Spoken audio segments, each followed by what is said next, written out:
We spend months watching the NFL regular season. It's a grind, right? A total marathon. But then the playoffs hit, and everything changes. Suddenly, it's not a marathon anymore. It's an all-out, heart-pounding sprint to the finish. Every single play gets put under a microscope. Entire seasons, entire careers, they all hang in the balance on a handful of games. And for the quarterbacks, well, for them, it's the ultimate test. It is a crucible where legacies aren't just made, they are literally forged in the fire of do-or-die football. And for a few QBs this postseason, that fire is burning hotter than ever, because they are fighting to define their entire story. So, that gets us to the big question, the one we all debate in group chats and sports bars. How is a quarterback's legacy really defined? I mean, is it the crazy stats, like throwing for 5,000 yards? Is it the individual awards, the MVP trophies and the Pro Bowl nods? Look, those things are absolutely part of the puzzle. They have to be. They get your name in the conversation. But when all of the dust settles, when we look back years from now, for the guys under center, history is pretty much always written by what you do in January and February. It's all about the rings. It's about the parades. It's about getting to lift that Lombardi trophy. The gap between being a really good quarterback and being an immortal one, often it's just one unbelievable postseason run. And that, right there, is the beautiful and honestly, the brutal truth of the NFL. Think about it. A quarterback can put up Hall of Fame-worthy numbers for 10, 12, 15 years, but if they don't have that validation in the playoffs, there's always going to be that little asterisk, that little question mark next to their name. But on the flip side, a guy can have a solid, maybe even an unspectacular career, and then just catch fire for 4 games in a row, and bam, he's a legend, forever. So for a handful of guys in this year's playoffs, this is way more than just another chance to win. This is a moment that could define their entire career. One magical run can completely rewrite the book on their professional life, changing how we see them for the rest of time. Now, to really get a grip on the guys who are challenging for that legacy, we need a benchmark. We need a standard. And our benchmark is the Los Angeles Rams' own Matthew Stafford. I mean, for 12 seasons in Detroit, Stafford was the poster child for a quarterback who put up massive stats on teams that just weren't winning.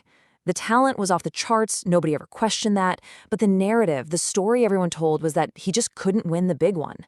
And then, in a single season with the Rams, he changed all of it. He went on this incredible playoff run, making one clutch throw after another, and he won that Super Bowl. In just a few weeks, he completely erased the story that had followed him his whole career. He's already been to the mountaintop. And that makes him the perfect standard and a really, really dangerous opponent for everyone else who's still trying to climb. Okay, so with Stafford set as our guy, the one who proved a legacy can be completely rewritten, let's turn our attention to the challengers. Each of these guys is standing at a crossroads, a moment that could completely reshape their career story, but for totally different reasons. So let's start with Josh Allen. The guy is a 2024 MVP, a 4-time Pro Bowler. He's an absolute force of nature, a true physical marvel. The talent is just undeniable. But here's the thing. He's been knocking on the Super Bowl door for years now, only to have his heart broken again and again in the playoffs, usually by the Kansas City Chiefs. And this has led to that comparison, the one no quarterback wants to hear, Dan Marino. A legendary Hall of Fame talent who, despite all the mind-blowing stats, never won the big one. So for Josh Allen, winning a Super Bowl isn't just a goal, it's like an exorcism. It would vaporize that Marino comparison on the spot. It would shut down any and all debate about his ability to win when it counts. And it would cement him not just as a great talent, but as a legendary champion. All right, next up, we have one of the most fascinating stories in the entire league. Sam Darnold. This is a guy who was the 3rd overall pick, hailed as the savior for the New York Jets, but his career has been, well, it's been a ride. Just look at the path he's taken. Jets, then the Panthers, then the 49ers, then the Vikings, and now he's with the Seahawks. That's 5 teams. He is the textbook definition of a journeyman, and honestly, it seems almost impossible that a quarterback with that kind of resume could win it all. But here he is. He's in a great spot, with a scary Seahawks defense and a powerful running game behind him. This is it. This feels like a true now or never moment to finally shed that journeyman label for good and rewrite his NFL story from one of unfulfilled promise to one of ultimate, unbelievable redemption. He might never get a shot this good again. And then you've got Brock Purdy, the very last pick in the draft, Mr. Irrelevant, who has become anything but. Now, he's different from the other guys because he's already been to the Super Bowl. He played great, too, going toe-to-toe with Patrick Mahomes and the Chiefs in a game that went down to the wire in overtime. So we know he belongs on that stage. For him, the debate is different. It's about his ceiling. Is he a great quarterback who benefits from a brilliant system, or is he a truly elite quarterback who makes that system even better? A win silences that debate. Forever. It would elevate him from being a great story to being a certified top-tier guy. I mean, his playoff record is already an incredible 5-2. If he wins it all this year, he'd be 8-2 in the postseason. That is just an otherworldly start to a career. It would put him in a category all by himself. So you have Allen, who's trying to dodge becoming a cautionary tale. You've got Darnold fighting for a redemption story, and Purdy is aiming for greatness early on. But let's circle all the way back to our benchmark, to Matthew Stafford. We know he has the championship pedigree. We know he already rewrote his story. But, as his 12 years in Detroit proved, a quarterback, no matter how great, just can't do it alone. So with the stakes this high for him and the Rams to win another ring, what is the real engine driving that team's championship hope? Well, the answer isn't just Stafford's cannon of an arm, and it isn't just Sean McVay's genius offensive scheme. The Rams have a secret weapon. They have this dynamic force that reminds all of us that a championship team is an ecosystem. You know, it's built on more than just one superstar. It's a partnership that has pretty much become the envy of the entire league. And here it is. The real engine, the driving force, is the 1-2 punch of veteran superstar Davante Adams and the young phenom Puka Nacua. But the real power isn't just about having two incredible players on the field at once. The magic is what happens behind the scenes, in the film room, out on the practice field, in those quiet conversations between plays. That's what has forged them into one of the league's most dangerous and synergistic tandems. So how'd they do it? I mean, how does a partnership like this actually get built? It's not as simple as just drafting two great receivers and hoping it all works out. No, this is a carefully cultivated relationship. It's built on a foundation of mutual respect, of skills that perfectly complement each other, and a shared, absolutely relentless drive for perfection. Based on what we're hearing from inside the Rams organization, their incredible success really boils down to three core pillars. You've got this unique teacher-student dynamic, you've got their complementary partnership on the field, and you've got this shared mindset that has put Nacua way, way ahead of the learning curve. Let's break each one down. First up, the mentorship. From the moment he got there, Puka Nacua has basically been Davante Adams' biggest fan, actively asking the veteran to teach him. Now, Adams was a little hesitant at first. He didn't want to overstep, but he's fully embraced this role as part player, part teacher. But what's so cool about it is that it's not a one-way street. This isn't some old veteran just lecturing a rookie. It's a living, breathing, two-way conversation.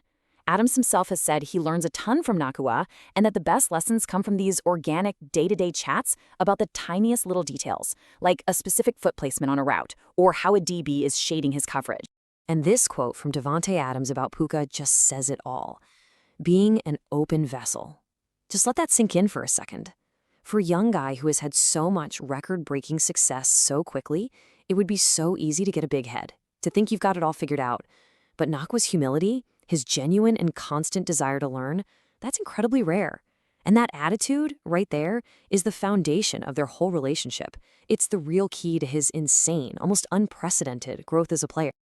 Okay, now let's talk about how this whole partnership actually works on the field. They are, in Adams' own words, a lot different as receivers. They're both trying to do the same thing, get open and make huge plays, but they go about it in completely different ways. Adams is a master technician. He's like a surgeon out there, known for his unbelievable footwork and pristine route running. He creates separation with nuance. Nacua, on the other hand, often just relies on his pure, raw physicality and strength. He'll bully defensive backs and win those contested catches. Now, if you're a defensive coordinator, this is an absolute nightmare. You can't use the same game plan or even the same type of cornerback to cover both of them. It creates constant mismatches all over the field. The third and final pillar is their shared mindset. Adams, who is on a fast track to the Hall of Fame, has openly admitted that he struggled with drops and inconsistency early in his own career. He says that Puka Nacua is already light years ahead of where he was at the same age. And the reason for that? Nacua shares Adams' tendency to be incredibly hard on himself. Even after a game where he has 10 catches for 150 yards, Nacua is the first guy to plan out a route he thinks he could have run a little better, or a block he might have missed. That relentless drive to improve, to never be satisfied with good enough, is what has fast-tracked his development from a fifth-round flyer into an elite top-tier player in record time. And hey, if you want some cold, hard, undeniable proof that this partnership works, just look at these numbers right here. These aren't just good stats. These are league-dominating stats. In the 2025 season, Puka Nacua led the entire NFL in receptions. That tells you about volume, about consistency, about being the guy Stafford can rely on down after down. And at the same time, Davante Adams led the entire NFL in reception touchdowns. That speaks to being clutch, to being a game changer when you get near the end zone. So together, they are a complete offensive weapon, dominating both the volume stats and the scoring stats. This isn't just a good duo, folks. This is a historically dominant. All right, so let's tie these two big ideas together now. We started by looking at the incredible pressure on these quarterbacks to define their entire legacy in the playoffs. Then, we took a deep dive into this amazing, synergistic engine that's powering one of the top contenders. So what does all this tell us about what it really takes to win a Super Bowl in today's NFL? And that brings us right to the core takeaway of this whole thing. While a quarterback's legacy is often defined by winning a Super Bowl run itself is built on so much more than just that one player. The modern championship formula, it's a really complex recipe. A star quarterback is a vital ingredient, maybe the most important one, but as Matthew Stafford's own career proves, they just can't win it all by themselves. They need an entire ecosystem of talent, of leadership, and of chemistry around them to get the job done. And this right here perfectly illustrates the Rams' specific formula for success. They have the perfect blend. Step 1, you've got proven, battle-tested veteran leadership at the two most critical spots on offense, quarterback Matthew Stafford and wide receiver Davante Adams. These are guys who have seen it all, done it all, and they know what it takes. And then, step 2, you pair them with coachable, hungry, emerging superstar talent like Puka Nacua, who brings that explosive energy and, most importantly, a willingness to learn from those vets. It's that potent combination of experience and youth, of wisdom and raw talent that elevates a team from just being good to being a true championship contender. Which leaves us with one last really fascinating question to think about as you watch these playoffs unfold. In the NFL right now, what's truly more essential for a championship run? Is it the singular brilliance of a star quarterback rewriting his own legacy? Or is it the incredible synergy of a perfect partnership, like what we're seeing with Adams and Nacua, that elevates the entire team? What do you think is more important? We really want to know. Let us know your thoughts in the comments below. This has been NFL Nexus. If you enjoyed this breakdown, do us a huge favor and like this video and subscribe to the channel for more deep dives into everything happening around the league. And hey, one last thing. If you're looking for something fun for the football fans in your life, please help support the channel by checking out our coloring books. They're perfect for kids, grandkids, and hey, even for adults looking to unwind after a stressful game day. You can find the link right in the description or scan the QR code on the screen. Thanks for watching.